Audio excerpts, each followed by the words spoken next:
Hola, buenas noches, buenas tardes, qué gusto verlos, un gusto enorme saludarlos. Es para mí un placer especial, ustedes saben, hacer estas reuniones eh, desde la Facultad de Psicología de la Universidad de Buenos Aires, desde la Cátedra de Inglesa 1. Y bueno, para mí es una ocasión muy especial, primero por el invitado que tenemos, que es nada más y nada menos que Sergio Zabalza, que luego voy a comentar sus antecedentes, que no son pocos, y para mí es un honor siempre presentar con todos los títulos que, como siempre digo, son el testimonio del trabajo que uno se ha tomado. eh, Así que vale la pena hacerlo, pero bueno, quiero decir unas palabras respecto de la situación particular que estamos atravesando en la Universidad todas las universidades de la Argentina. Es un momento muy delicado, es un momento en donde las enseñanzas que nos proponemos, que los aprendizajes que nos proponemos están en jaque, y es un momento en donde creo que es muy importante mantenernos en pie respecto de la transmisión, de la enseñanza, de los aprendizajes, y transitar las épocas que nos tocan y que no siempre elegimos, eh, llevando adelante nuestro esfuerzo. Así que yo le agradezco que en esta situación particular Sergio nos acompañe con un tema que no es ajeno a la situación que nos toca. El título que Sergio eligió es Adolescentes en la cama, del colecho a la pantalla. Así que bueno, voy a presentarlo, me van a disculpar, pero yo voy a leer los antecedentes de, los datos de Sergio, porque es imposible que lo tenga presente. Bueno, Sergio Zabalza es doctor en psicología de la Universidad de Buenos Aires, es magíster en clínica psicoanalítica de la Universidad Nacional de San Martín, licenciado en psicología por la Universidad de Buenos Aires, profesor titular designado en concurso por oposición de la Cátedra Clínica Psicológica a Adultos en la Universidad Nacional del Chaco Austral, donde también oficia de titular en forma interina en la Cátedra Escuelas y Corrientes 3. A su vez es director responsable del curso El cuerpo a partir de la enseñanza de Jacques Lacan, conceptualizaciones, dirección de la cura y encrucijadas de la contemporaneidad, en el doctorado de la Universidad de Buenos Aires, y dicta clases en la diplomatura universitaria en género, diversidad y subjetividad de la Asociación Argentina de Salud Mental. Ha sido convocado como jurado de tesis de maestrías en la Universidad Nacional de Rosario y en concursos de oposición en la Universidad Nacional del Comahue, que tuvimos el gusto de compartir. Así es. Desarrolla su práctica psicoanalítica en privado y colabora como supervisor en hospitales públicos y equipos docentes de educación especial, ex integrante del dispositivo de hospital de día y del equipo de trastornos graves infantos juveniles del Hospital General de Agudos Dr. Teodoro Álvarez. Dictó numerosos cursos de posgrado en dicho nosocomio. Autor de textos en revistas académicas, ha colaborado con prólogos y artículos en libros y compilaciones de colegas.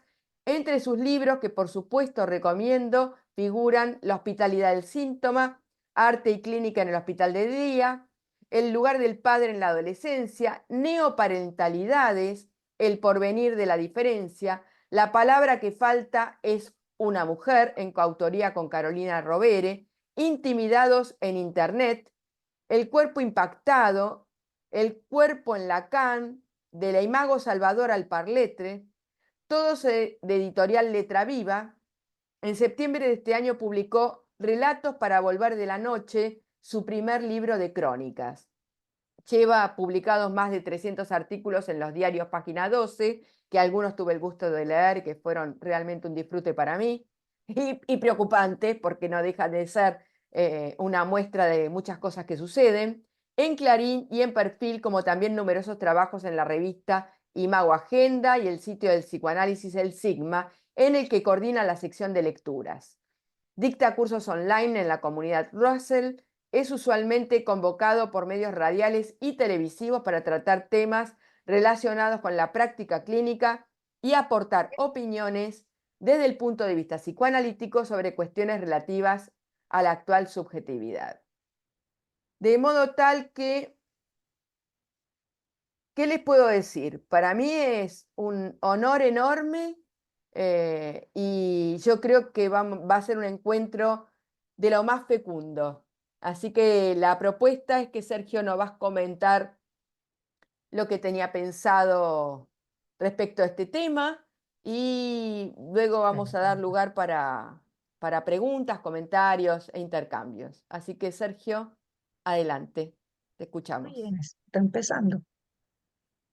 Bueno, muchísimas gracias a todos y todas, muchísimas gracias a Estela por este honor de estar convocado eh, aquí en este espacio de la Escuela Inglesa 1 en la Facultad de Psicología de la Universidad de Buenos Aires, en un momento tan especial, tan difícil, tan oscuro que estamos viviendo y y para el cual los psicoanalistas contamos con recursos para decir, para intercambiar, para hablar. Es decir, que la hora nos convoca a trabajar para aportar eh, esclarecimientos, para buscar ese significante que permita eh, despertar de una suerte de masoquismo, el masoquismo argentino, como hace poquito titulé un artículo, de una trampa en la que hemos caído los seres hablantes, como solemos hacerlo. De alguna manera creo que la República Argentina es un ejemplo paradigmático de lo que es el malestar en la cultura, de todos los últimos textos de Freud, precisamente por el masoquismo primordial, por la necesidad de castigo, por esta cosa, por la pulsión de muerte. Y desde hace años que trabajo con el tema de púberes y adolescentes y mi convicción cada vez se confirma más, veremos si ustedes están de acuerdo, pero creo que el campo de la pubertad y la adolescencia es un cristal privilegiado para pescar cuáles son las coordenadas por donde transita la tragedia del ser hablante. Cuando digo tragedia no me estoy refiriendo a algo sangriento necesariamente, sino al trauma que nos constituye como seres hablantes. Digo que la pubertad y la adolescencia es un campo privilegiado porque ahí se está constituyendo un cuerpo que necesita modelos, eh, un cuerpo que demanda. Pero tengo la impresión de que el puber o adolescente es el sujeto que en toda la escala etaria sufre más, porque sufre por ese cuerpo infantil que ha perdido, tiene irrupciones somáticas de un adulto, pero no tiene el aparato anímico constituido como para poder orientar esas demandas, esa es la palabra, esas demandas pulsionales.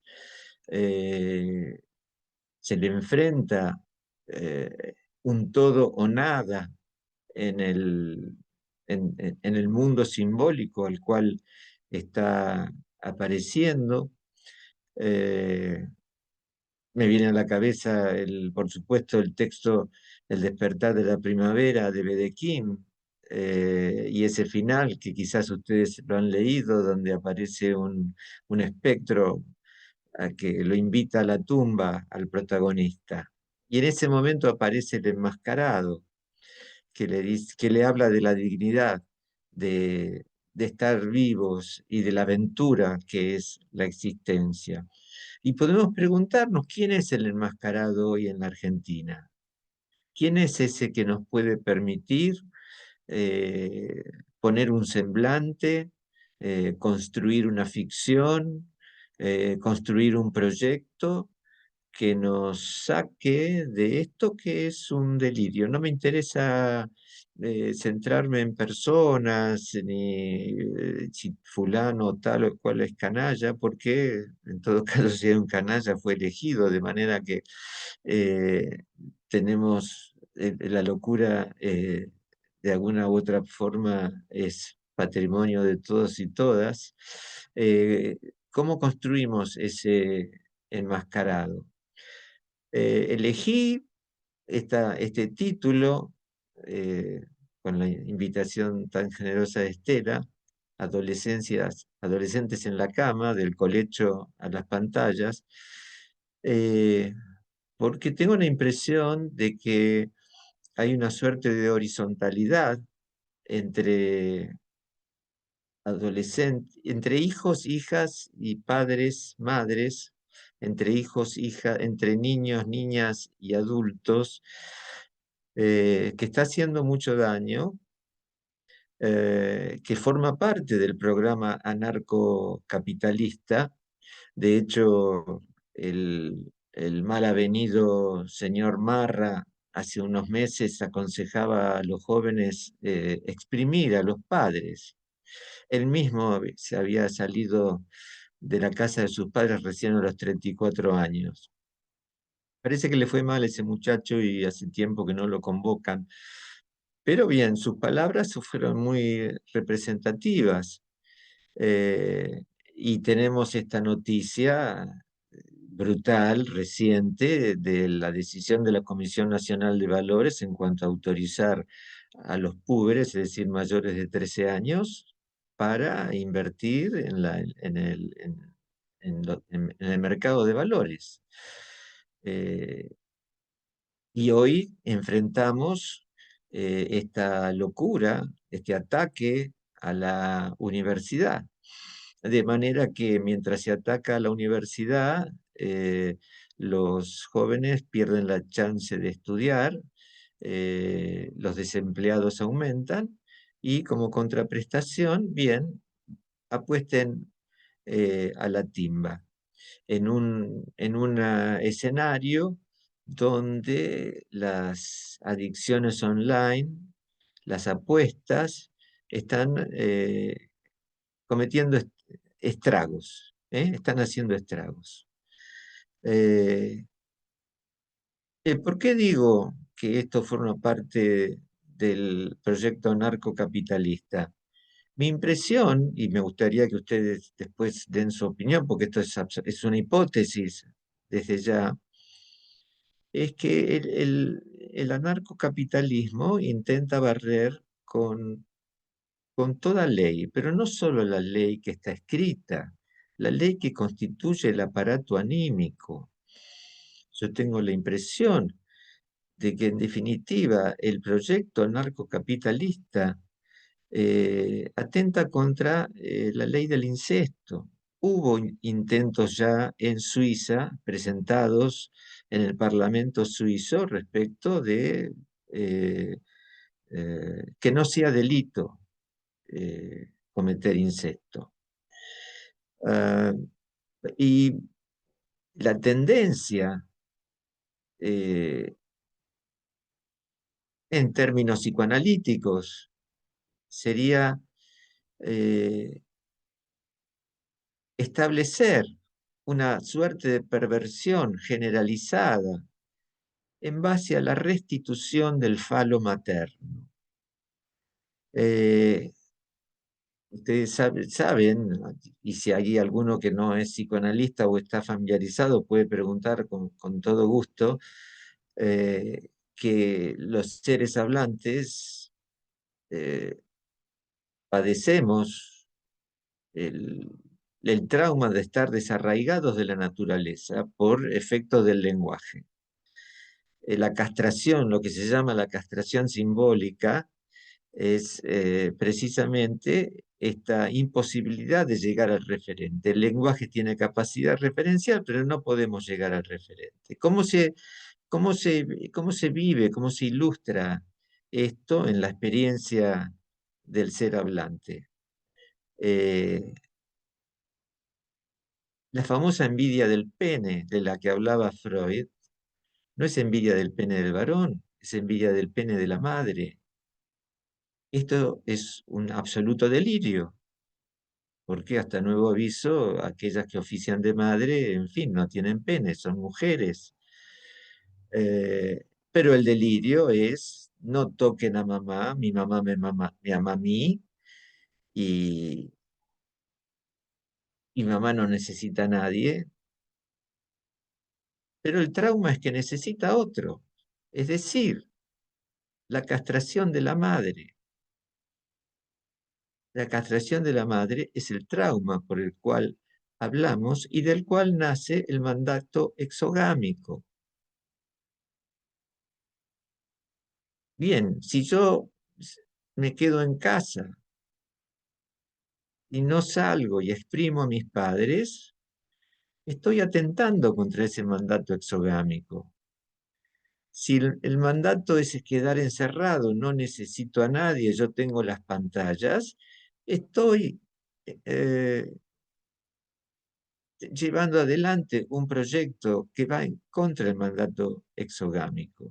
Si yo creo que puedo existir por mí mismo y no necesito al otro, y todo compromiso con el otro atenta contra mi libertad, estoy atentando contra el mandato exogámico.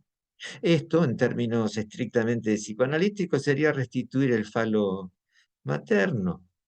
Es decir, mamá no está castrada, yo estoy con mamá, en mi imaginación, obviamente, más allá de que me lleve bien o mal con mamá, y hay poderosas razones para explicarlo. Eh, Creo que a todos ustedes, todos y todas ustedes les interesa la clínica. Quiero dar una breve viñeta para que quizás ilustre esto que estoy intentando explicar. Un joven de 18 años que consulta porque está aburrido. Entonces, como no vive en esta ciudad, lo atiendo en la pantalla, con la expectativa de que efectivamente va a venir a Buenos Aires. Bueno, eh, charlamos, una persona muy inteligente, estudia todas estas ciencias digitales de los datos y demás, sin ningún problema. Hay amigos, tiene una familia, su discurso todo, todo transmite que se trata de un neurótico, es decir, no estamos hablando de un sujeto que padece alucinaciones o algún discurso delirante. En una entrevista, creo que fue la segunda entrevista, me animo a preguntarle, eh, bueno, ¿a vos te gustan las pibas? ¿Te gustan los pibes? No, no, no, me dice, me gustan las pibas, pero no me interesa. ¿Cómo es eso? Sí, el otro día estaba en la facu y un amigo me dice, ¿viste esa mina que está en la fila de adelante? Está buenísima. Yo ni la había visto. El otro día fui con mi padrastro a un restaurante, mi padrastro se quedó en un, no sé, medio entretenido, me dice, ¿viste la mina esa? No, yo no la vi, no me interesa. Mi impresión, y habrá que seguir viendo, que esto es una suerte de locura que estamos viviendo, es decir, alguien que cree que puede decir que el sexo no le interesa. Es decir, no se trata de alguien que interesado por la religión y quiere ser sacerdote y entrega su fe y tiene todo su derecho de sublimar veremos cómo le va. No, no, no, alguien que cree que puede decir que el sexo no le interesa. Me interesé un poco por el tema y efectivamente hay un grupo de los cuales se consideran asexuados y que creen que la vida puede transcurrir sin meterse en ese tema. Es decir, así como a mí me puede no interesar las carreras de caballo, alguien puede decir, a mí no me interesa la sexualidad. Eh, Me puse a, a investigar un poco de dónde surge esta locura. Uno de los lugares que encontré, uno de los temas que encontré por experiencias en el consultorio, es, desde el punto de vista material y simbólico, es esta práctica del colecho. ¿De dónde surge que un puber, un adolescente, pueda decir que no le interesa la sexualidad? ¿En qué cama está habitando, viviendo un adolescente? ¿Puede ser que un adolescente, desde el punto de vista simbólico, siga en la cama de mamá y papá? Yo creo que sí. Creo que hay algo de esto que se está viviendo, que atenta contra la ley del incesto, eh, y consecuencia, cuya consecuencia, para nombrarlo con una nominación clínica, es una inhibición generalizada. Quería llegar a esto. Estamos viviendo una época de inhibición generalizada. La inhibición no es la caricatura de alguien metido en un rincón en la casa y que no habla. Sabemos bien que el inhibido puede salir a la calle, romper todo, precisamente porque no puede acceder al acto. ¿eh? El cuadro de la angustia que traza Lacan en el Seminario de la Angustia, ustedes probablemente eh, encuentren que previo al acting, que el acting está en la columna de la inhibición y que previo al acting está lo que Lacan denomina turbación, es decir, un momento de absoluto descontrol, corridas, lío, eh, desvaríos y demás. Esta inhibición generalizada, dice Lacan, esconde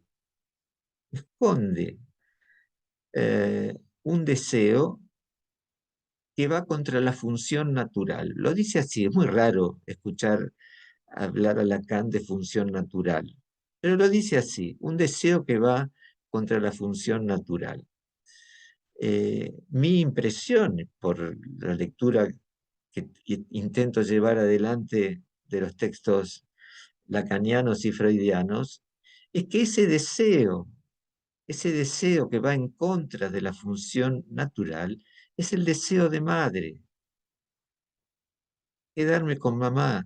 Insisto, no se trata de la mamá de carne y hueso que está bajo el techo en el que yo habito, sino de quedarme encerrado, eh, protegido, seguro, encerrado, creyendo que hay un individuo, creyendo que puedo ser libre. Esta es la inhibición. Hay un ejemplo, un clásico que goza todas las virtudes de ser clásico, que es Hamlet. Y ustedes saben que Hamlet es un ejemplo paradigmático de la inhibición. Y hay una escena en Hamlet, después de que Hamlet produce esa escena sobre la escena, ese acting para mostrar que el asesino es Claudio, donde la madre lo manda a llamar, y Hamlet, si tienen oportunidad, reléanlo porque es impactante, se mete en la sexualidad de la madre, le dice, deje de meterse en la cama con el tío y hacer esto, una tocadita acá, una tocadita allá. Eh, es decir, es un hombre que está tomado por el deseo de la madre y no puede acceder al acto, no puede salir de ese encierro.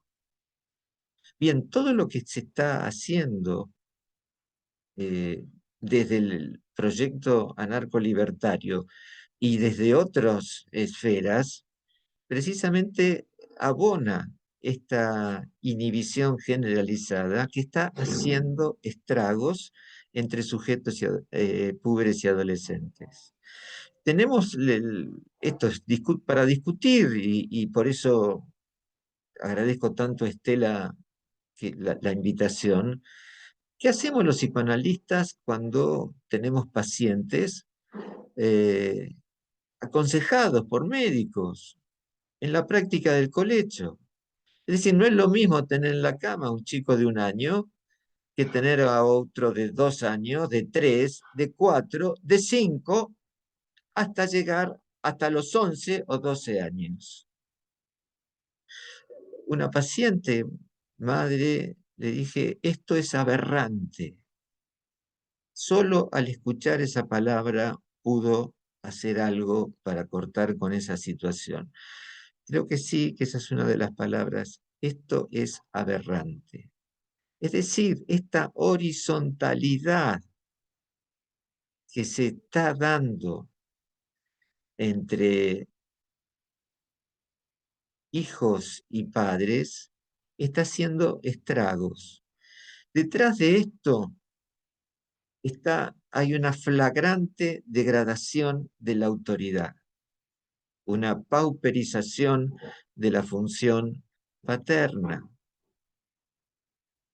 Esto va de la mano de la impotencia masculina que hoy padecemos. Y cuando hablo de impotencia, no estoy negando la violencia masculina. La violencia masculina precisamente nace de la impotencia.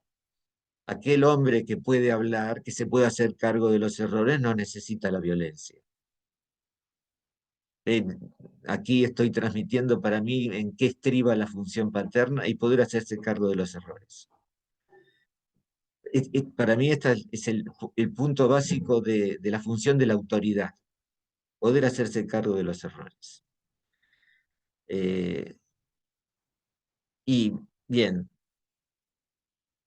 esta degradación de la autoridad va de la mano precisamente de esto que intentaba explicar, de la restitución del falo materno, negar la castración de la madre,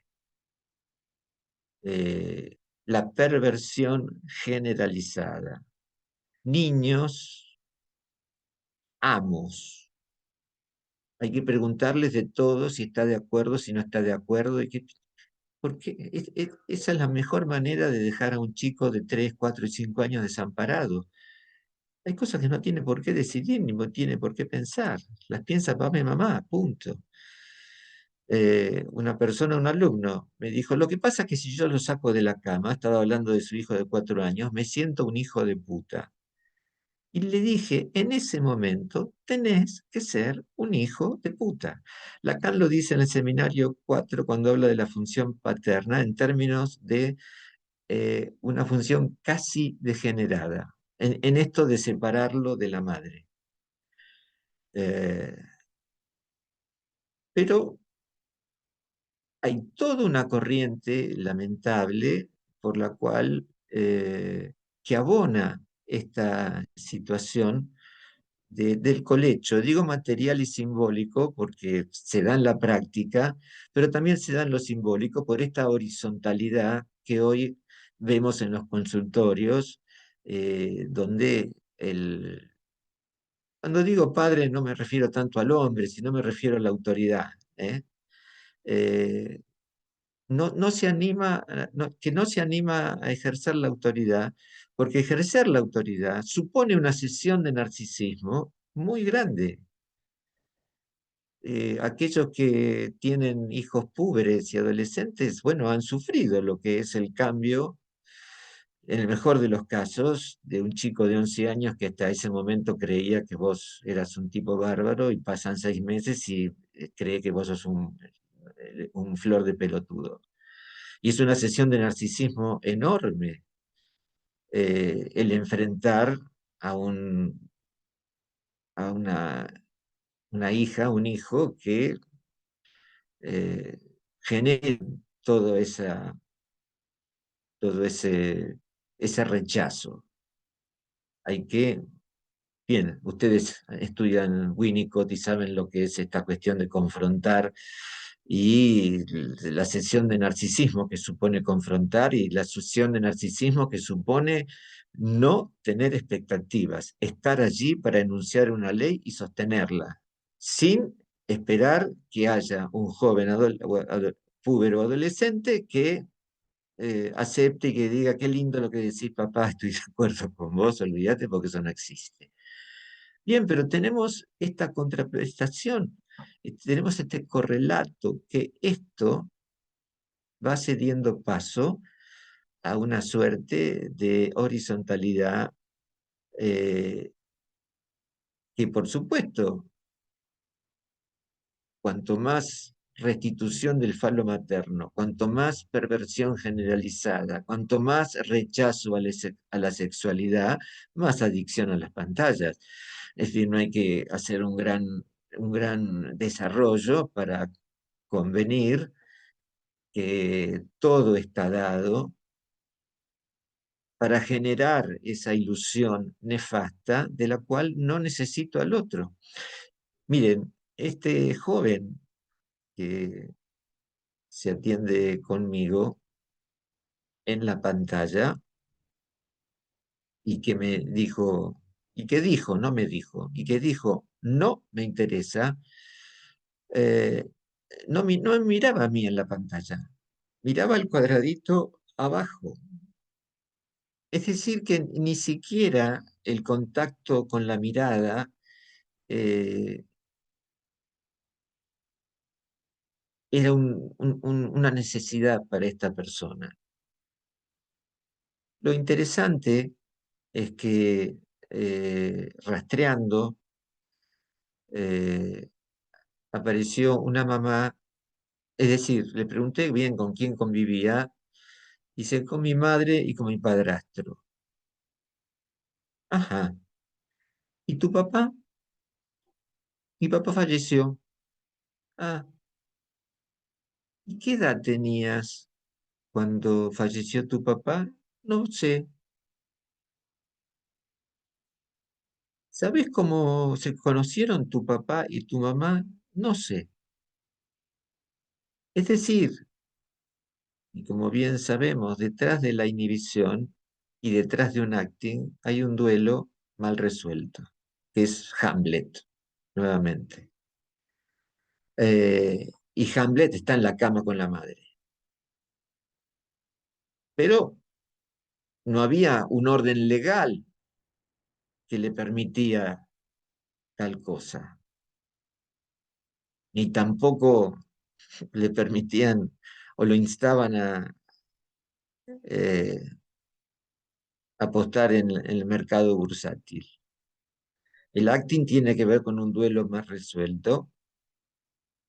El acting puede ser, y lo hemos visto durante la pandemia, chicos que han hecho pis en el living, chicos que le han pegado a la madre, en fin, cosas que por lo menos yo antes no había escuchado. Y tenemos la cuestión que después del encierro de la pandemia, de esos cuerpos necesitados del contacto con el otro, aparece un señor que dice libertad, libertad y lo votan. Es un dato, pero ¿qué libertad? Es una libertad eh, delirante. Bueno, de hecho Lacan habla que la locura sigue a la libertad como su sombra. Es una libertad delirante y que hoy afecta a los púberes y adolescentes de una manera tremenda.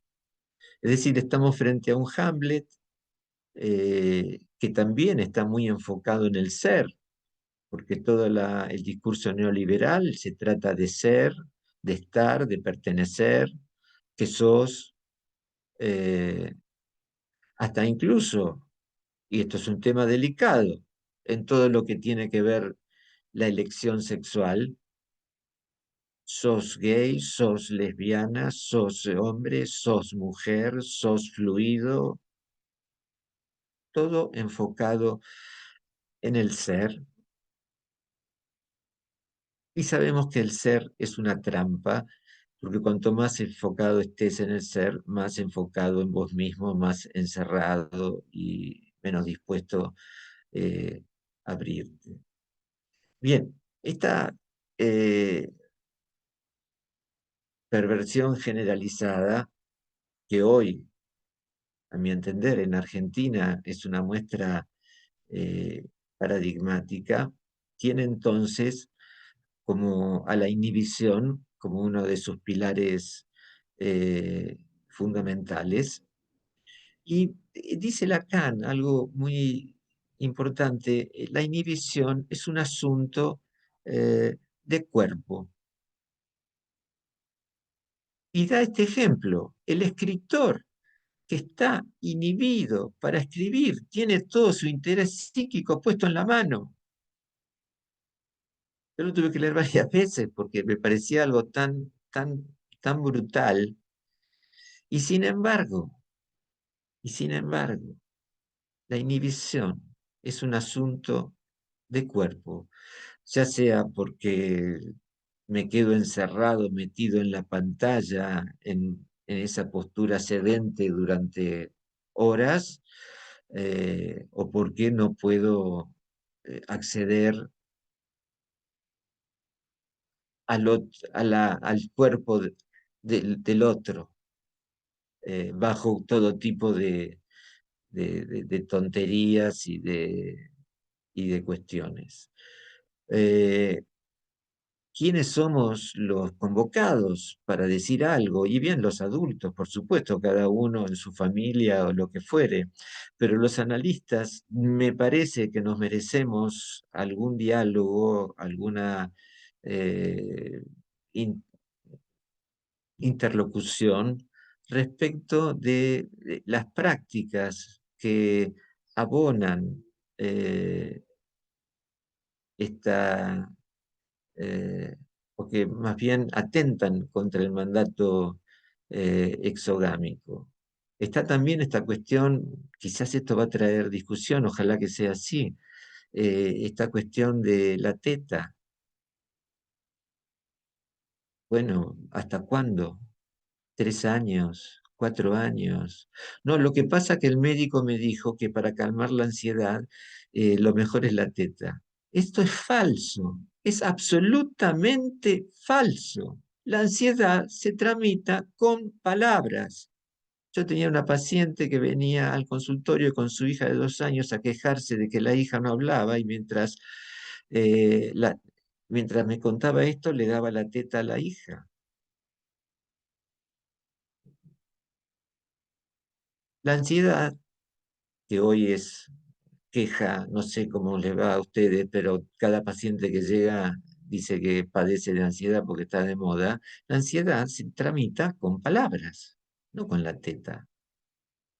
Y ahí tenemos a la teta de mamá y al deseo de madre y hombres que dicen, no sé cómo cortar esto. Hay un paciente cuyo hijo tiene 2 años y que ha demostrado una dignidad propia, como dicen los franceses, una gran persona. Ha dicho, yo quiero dormir con mi hermano, no quiero dormir más con mamá y ustedes. Bien, la madre va y lo busca y lo lleva a su cama. Y este hombre no sabe qué hacer. No sabe qué, es increíble, no sabe qué hacer. ¿Cómo no sabes qué hacer? No, por supuesto no le, no le dije eso porque yo no estoy para indicarle qué hacer. Esto tiene que ver con su deseo, con su inhibición, claramente. Pero ahí tenemos toda una persona de una dignidad enorme que está siendo agraviado por una madre que no se anima a recuperar su mujer. Claro, cuando hablamos de restituir el falo, esto es impresionante. Esto es impresionante. Restituir el falo materno supone que una mujer resigna su condición femenina por su condición de madre.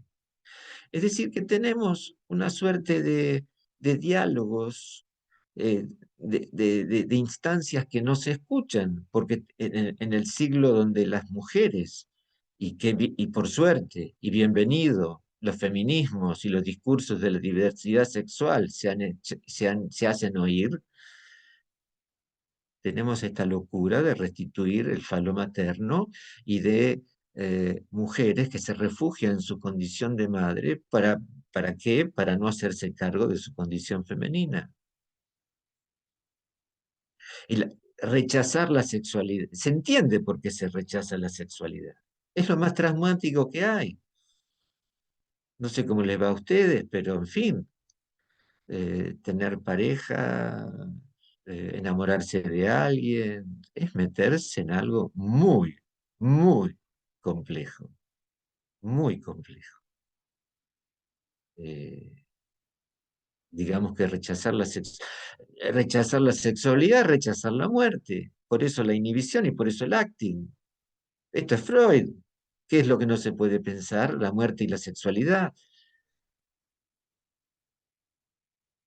Quien se anima a poner en juego su sexualidad y bien está poniendo en juego la castración. ¿Y cuál es la figura imaginaria de la castración? La muerte. Es decir, que elegís una mujer y moriste para las otras. Lo digo yo porque me toca ser hombre. Pero esto es algo similar para cualquier género, como se dice ahora. Eh, de manera que tenemos este diálogo de instancias y discursos que no se escuchan, porque los discursos de los feminismos, los discursos eh, de la diversidad sexual, eh, quizás no alcanzan, me parece, que no alcanzan a poner en primer plano esta cuestión mujer-madre, por lo menos esta manera de renunciar a la condición de mujer para escudarse en su condición eh, de madre. En este momento me estoy acordando de esta serie envidiosa, que no sé si la están viendo, pero que ha arrojado todo tipo de discusiones entre los comentadores. Y más allá eh, de que yo a Griselda Siciliani la quiero y entonces la serie por ahí me gusta por eso, pero ahí conviven semblantes tradicionales. Es toda una parodia, por eso es interesante cómo se pone en primer plano esos semblantes tradicionales de la mujer que se quiere casar y demás. Pero allí hay toda una posición femenina que frente a un hombre que se muestra vulnerable no termina por valorarlo. No sé si la vieron, no sé si les interesa, pero a mí me interesa mucho el personaje que hace Esteban Lamote, precisamente porque allí hay un hombre que de veras eh, acepta la castración y una mujer que vacila. Eh, Puedo seguir hablando, Estela, porque no sé si habrán visto que el tema me apasiona, pero decime vos si cuando quiera Sergio, que nos apasiona a todos, todos y todas que estamos acá. Si tenés ganas de comentar algo más, por supuesto, me hiciste pensar un montón de cosas, así que si querés, lo hacemos en diálogo. por ¿Eh? favor, me encantaría. Eh, bueno, digamos, entiendo que estamos compartiendo este espacio con personas de otros lugares, de otras latitudes, y creo que no es ajeno la cuestión de lo que pasa acá con los adolescentes, de lo que pasa también en otros lugares, en otros espacios, con lo cual creo que hay ahí, digamos, cierto punto en común. Vos sabés que cuando vos nombraste a Winnicott, y a propósito de que este espacio lo sostenemos desde Escuela Inglesa, Winnicott tiene un artículo que se llama el asesinato de los padres en el proceso adolescente, así se llama. ¿Eh? Y lo que dice es que un padre no debe abdicar tan rápidamente, ¿sí? Que un adolescente va a querer, él toma un juego infantil que se hace en Inglaterra respecto a la toma del castillo, ¿no? Y que, bueno, digamos, en el castillo hay un rey y el juego es hacerlo caer. Entonces, él lo que propone, que me parece que está en línea con esto que vos decís respecto a la pauperización de la función paterna, él que es un pediatra psicoanalista, también se dirige a los padres y le dice, no hay que abdicar tan rápido, digamos, no hay que dejar tomar el castillo, porque el que pide tomar el castillo no está en condiciones de tomarlo aún. ¿Sí? Mm. Entonces es muy interesante, digamos, ¿no? Que el matar al padre, que podría ser la dimensión simbólica que Freud propone, no implica que justamente el padre deba dejarse matar, ¿no? Tan Sucede que hoy, sencillamente. y gracias por esto, sucede que hoy tengo la impresión que los púberes y adolescentes dicen, no voy a tomar el castillo, tomalo vos, boludo, seguí vos, yo sigo en la mía, estoy en la pantalla y sigo aprovechándome Claro, de que, no está esa lucha, digamos, ¿no? bueno, Por esto, eso digo que el padre ha abdicado, exactamente. pero ha abdicado antes incluso de que el adolescente lo confronte para la toma del castillo, me refiero, Sí, ¿no? sí, sí, sí. Em, Eso por un lado. Por otro lado, pensaba, digamos, varias cuestiones. Yo siempre pensé, y lo tengo que revisar, que una cosa son las técnicas de crianza y otra cosa son los deseos inconscientes, ¿sí? Pero también es cierto el valor performativo que tiene la palabra de alguien que digamos, al que el padre, la madre le consulta, digamos, ¿no? Primero que hay una posición llamativamente de no sé qué palabra usar, desconocimiento, falta de saber, respecto de cuestiones que nunca necesitaron especialmente una técnica de crianza para atender un bebé. Y que es cierto que la crianza no es natural, porque uno pregunta a qué edad sacarle los pañales, pero ahora es como si, digamos, la posición fuera de una ignorancia supina y el valor Mm, performativo de la palabra del pediatra eh, entra quizás en ligazón con ciertos deseos inconscientes en donde no se pone en juego justamente la castración, digamos, ¿no? No sé en qué términos pensarlo, eh, porque me sorprende la avenencia que hay, ¿no? A palabras que ¿no? Las palabras que circulan respecto de la crianza de los chicos que atentan contra los niños mismos, atentan contra la ley, ¿no? tal cual. Vos hiciste una separación interesante entre técnicas de crianza. Eh, la intervención del analista tiene que ser a partir de un síntoma. Es decir, si viene una mujer que dice que su hija de 4 años, a la cual ella le sigue dando la teta, muerde, cuando se enoja muerde, entonces es un momento para interrogar eso. Es a partir del malestar que nosotros no estamos para eh, qué sé yo, una ideología sobre las técnicas de crianza. Evidentemente que no, pero sí estamos atentos a los síntomas. Exacto, Y si exacto. hay una nena de 4 años que muerde a los compañeros, muerde a la madre, y en vez de hablar, muerde, y para que calmarla le ponen la teta, entonces ahí tenemos algo para decir y algo para hacer. Es, quiero, eh, recalco esto porque efectivamente los psicoanalistas no estamos para andar dando consejos, pero sí para denunciar aquello que atenta contra el lazo social. En definitiva, nuestra ética es el lazo social. Una nena que duerme, Exacto, que muerde, o exacto. un nene que no puede dormir. Porque además, vos hablabas de la ansiedad y yo creo que se confunde en pensar que la ansiedad es una causa, en lugar de pensar que en todo caso es un efecto, digamos, Ajá. ¿no?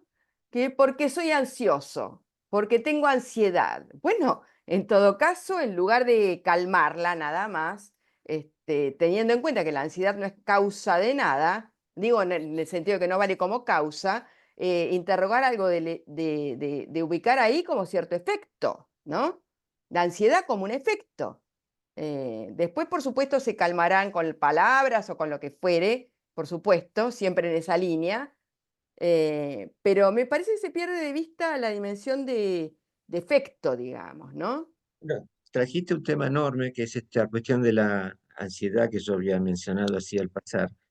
Pero la ansiedad, si es una figura, una palabra tan repetida hoy, es porque hoy estamos muy empujados al todo, a obtener todo. La ansiedad se basa en esto, es decir, no podemos perder nada. La trampa, no sé qué opinan ustedes, pero la trampa de un puber o un adolescente y de los adultos, de estar todo el día scrolleando, como se dice ahora, ¿no? Con el dedo en el celular mirando Instagram. La trampa es, ¿y si me pierdo algo? ¿No? Cuando cada vez, por lo menos yo cada vez que escucho esa enunciación, y si, eso es Hegel lo llamaba el infinito malo. De ahí no podés salir. Una vez que entraste en el Sí, ISI, estás en, en la... en Sí, el condicional, ¿no? Todo en el exactamente. condicional, Entraste en la exacto, trampa del exacto, condicional, que es la llave de la ansiedad. tal Y cual, si, y tal si, cual. y si metete en el mercado bursátil, es esto. Y si sube, y si baja, y si las acciones, chicos de 13, 14, 15 años, ¿sí? Esta es la locura que estamos, la ilusión del todo, poder tener el todo. Y no estamos dispuestos a perder. Es decir, bueno, esto lo vemos, un sujeto que se compromete en su análisis puede ceder narcisismo, tener ese momento de gracia, por decirlo de alguna manera, donde viene ese alivio de decir, pero que se vayan al carajo, que todo bien, yo ya estoy, ya sé que por dónde va lo mío y, y listo. Pero es un enorme trabajo. Me Es una- parece muy interesante rescatar el término narcisismo, que quedó un poco como deslucido, digamos, ¿no? Por algunas lecturas, y que me parece que nos olvidamos la trampa que eso significa cuando no se cede en esa dimensión, ¿no? Y que no tiene que ver con una cuestión meramente imaginaria, digamos, ¿no? En donde eso imaginario queda como si fuera algo de lo cual no ocuparse, cuando la no cesión del narcisismo implica cuestiones que tocan otros puntos, no necesariamente especulares, vamos a decir, ¿no? Coincido totalmente en lo que es la depresión, la melancolía, es ejemplos de narcisismo, sí. Exactamente, El de, exactamente.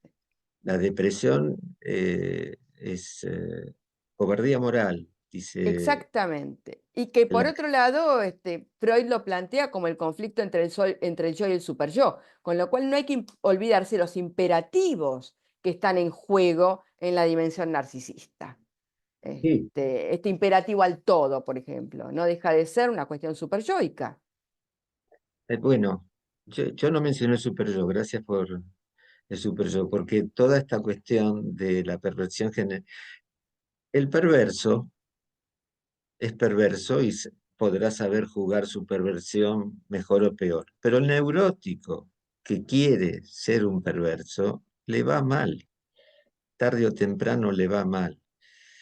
¿Por qué? Porque jugar a ser perverso moviliza las cuestiones más superyoicas y locas.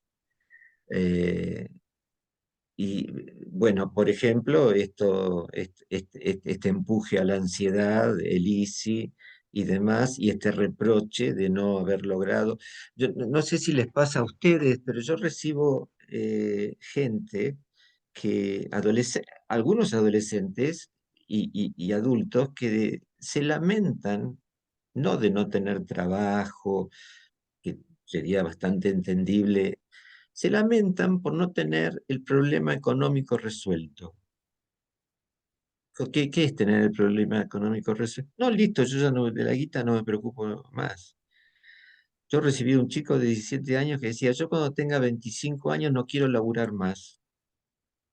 De repente me quería ir a Escocia. Quiero ir a Escocia, quiero ir a Estambul, qué sé yo, listo, yo me compro lo que quiero.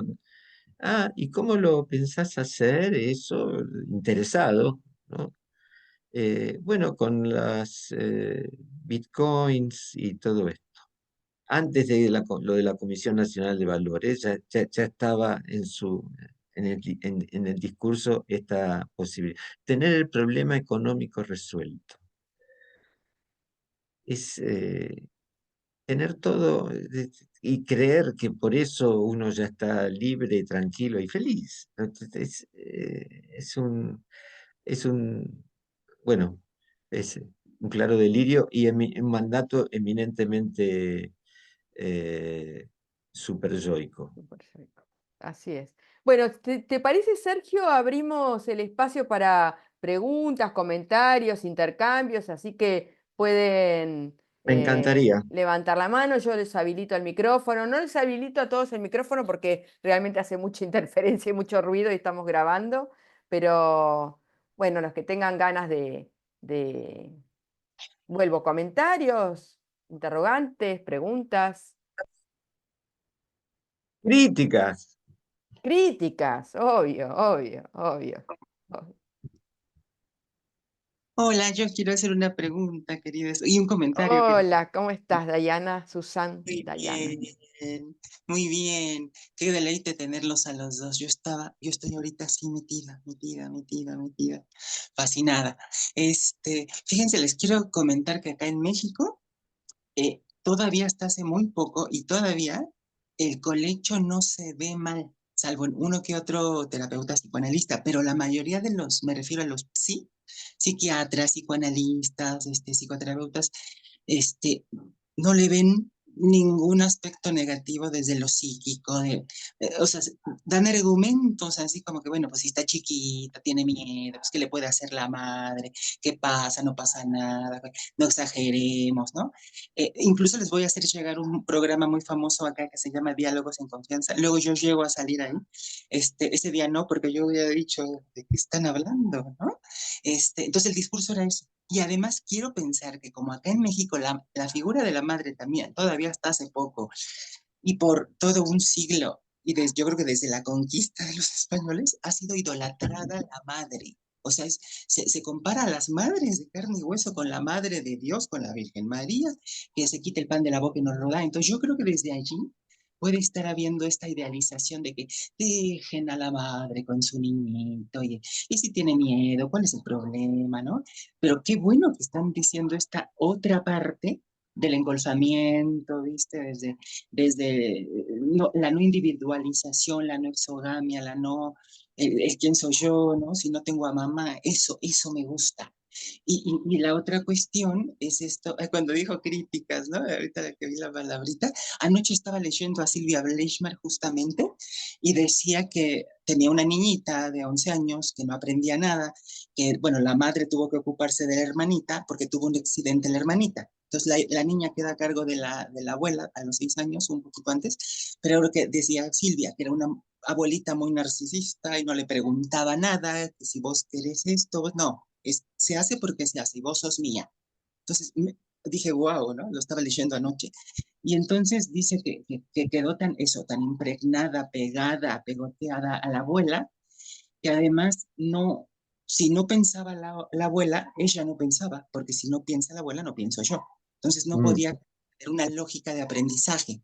Pero entonces yo me pregunto hasta qué punto sí se le... Porque Silvia justamente rescataba esto de la niña no es tomada en cuenta como sujeto, sino como objeto, ¿no? Y no le importaba a la abuela nada más que para satisfacer sus propias necesidades. Entonces, ahorita que te escucho a vos, digo, entonces, ¿qué? ¿Hasta qué punto? Claro, no, uno no le puede preguntar, ¿te querés bañar todos los días? ¿Si te querés dormir o no? ¿Querés comer o no? No, es una idiotez. Pero que si vos querés hoy el vestidito blanco, el azul, cuál querés, ¿no? Ya tenés 4 años. ¿Cuándo sí, cuándo no? O sea, ¿cuándo sí podemos poniendo las reglas, y aún así decir, ¿vos qué querés? Porque si no, Creo entonces, que bueno, es muy interesante, Dayana, lo que planteás, porque, digamos, no deja de ser una polarización para pensar. No sé, Sergio, ¿cómo se te ocurre Bueno, poder... me encanta la intervención de Dayana, ¿no? sí, gracias, sí. Primero porque sos de México y yo tengo una ligación muy grande con México porque mi hijo está trabajando allí. He estado hace poco en México, bueno, es un país que amo.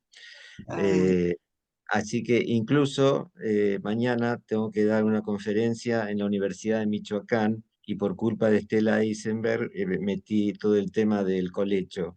Así que mañana creo que me van a tirar con todo a través de la pantalla. Pero voy a decir que es culpa tuya, Estela, y listo. Bueno, no hay problema, no hay problema. Y, y está muy bien lo que traes y tu crítica, así como que no, respecto de porque vos mencionaste una palabra muy importante, objeto, tratar a un niño como objeto, ¿sí? sí, Exactamente. Y el diálogo entre un adulto y el niño es decisivo, fundamental, y entre un adulto y un puber, por supuesto que también. El tema, y esto es muy difícil, es, bueno, cuál es el límite?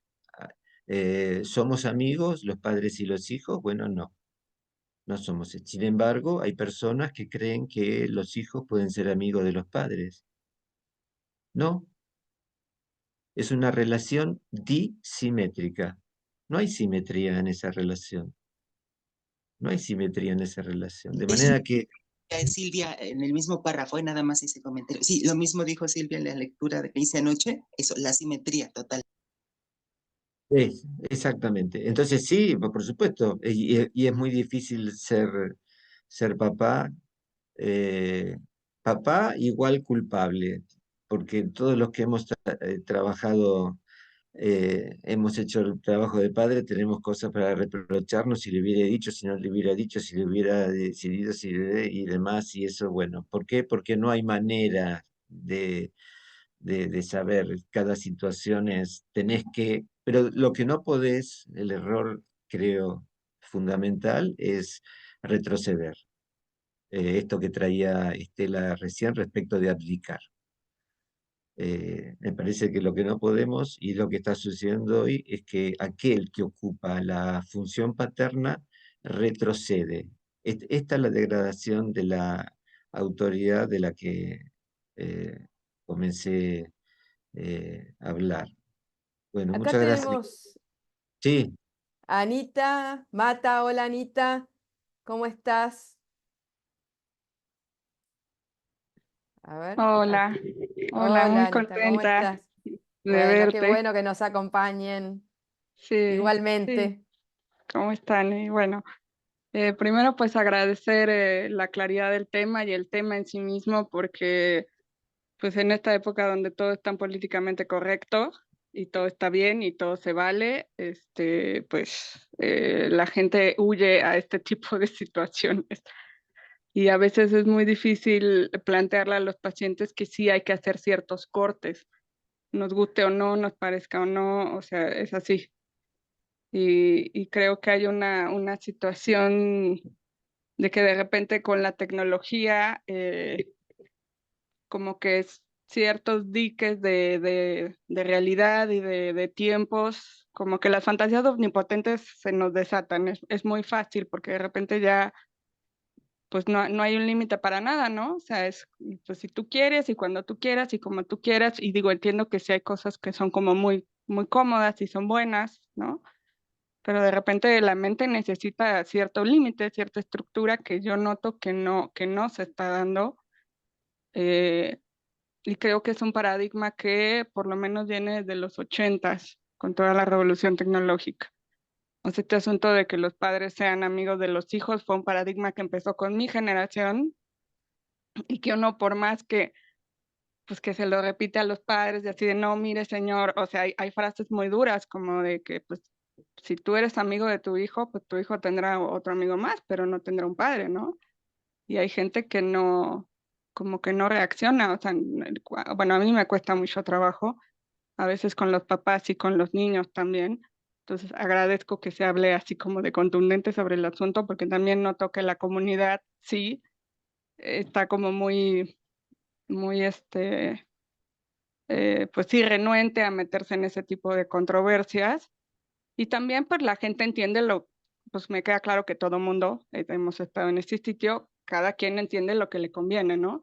O sea, si bien hay una situación de que o sea, el pecho está bien como hasta cierto tiempo y el colecho, o sea, yo trabajo con un neurólogo que me dice, mira, hasta el año, máximo año y medio, y con sus matices de que el niño esté al lado de la cama, no en medio de los papás, o sea, con toda una serie de cosas, podría justificarse a nivel neurológico, pero no solamente somos nivel neurológico, ¿no? Hay otra cosa.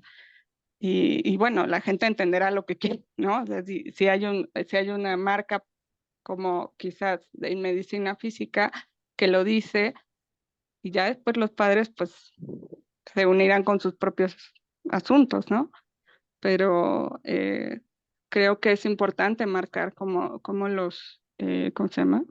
Pues las fantasías inconscientes se tienen pues que volver a poner, o sea, como a poner un cierto límite y, y que bueno, o sea, hay veces, yo es que le digo a los padres, los límites que no le pongas tú a tus hijos con amor y con cuidado en tu casa, se los va a poner la vida sin amor y sin cuidado, porque va a Sí. llegar un punto en que eso va a pasar. O sea, Ana, lo siento. Excelente, excelente frase.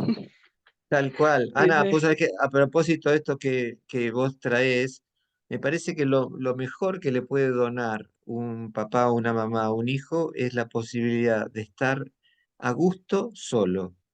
Esos chiquitos de 2, 3 años que pueden jugar solo, que pueden estar un rato bien, a gusto, y, y esto se confronta con esos chiquitos pobrecitos que no paran de demandar. No paran de demandar, son totalmente tomados por la demanda y esto es una cosa bastante difícil de trabajar. Vuelvo a recomendar un texto de Winnicott que se llama así, La capacidad para estar solo.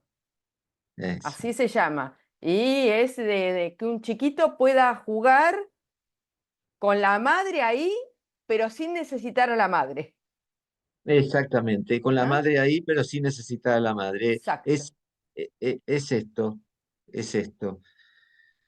Bueno, a propósito de lo que traía Ana también, sabemos, y de las fantasías inconscientes, que los chicos que se quedan en la cama de los padres están para obstaculizar la relación sexual.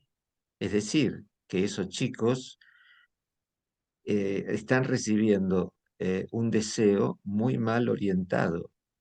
Eh, a esos padres, y los analistas se lo decimos, ¿por qué no resuelven sus problemas sexuales y dejan a los chicos tranquilos? Es decir, Eh, meten a los Es, pibes en la cama. Perdón la manera brutal en que lo voy a decir. Si ustedes tienen problemas para coger, bueno, háganse cargo de eso. Dejen a los pibes dormir tranquilos, por favor. claro, porque ahí los niños son rehenes, ¿no? Cuando se habla Exacta. de la omnipotencia infantil, en realidad se pierde de vista que la omnipotencia es de los padres y Exactamente, que es una respuesta a la impotencia. exactamente. Y esto es utilizar a un niño como objeto. Exacto, exacto, exacto. Bueno, no sé si hay algún otro comentario, pregunta, crítica, como decía Sergio, eh, o aporte, o algún tema que les parezca que debiéramos incluir, no necesariamente para charlar ahora, pero sí como proyecto. Así lo convocamos a Sergio para la próxima oportunidad.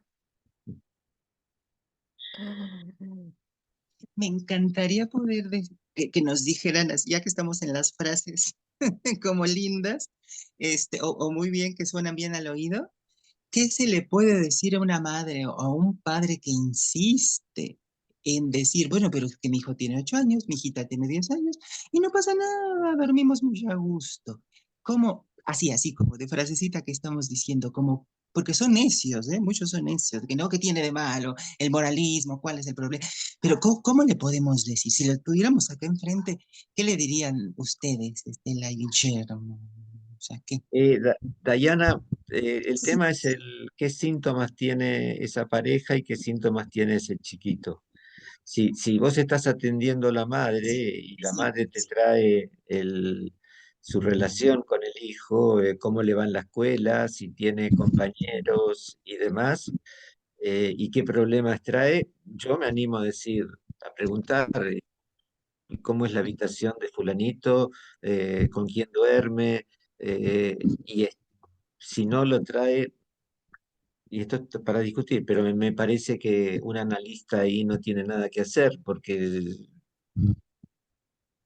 ¿cómo Eso hacemos? es muy interesante, que no podemos desestimar que nosotros tenemos que preguntar para que algo ahí se despliegue, para posibilitar que alguna palabra advenga. Digamos, si no, nuestra intervención sí es moral. ¿eh? Ajá, Usted debe, exactamente. usted no debe. En cambio, si nosotros podemos preguntar y alguien puede desplegar, vamos a no solo preguntar, sino interrogar una posición. Entonces, al interrogar una posición, algo se puede conmover. Si no, es un dicho más. Lo dice el pediatra, lo dice el psicólogo.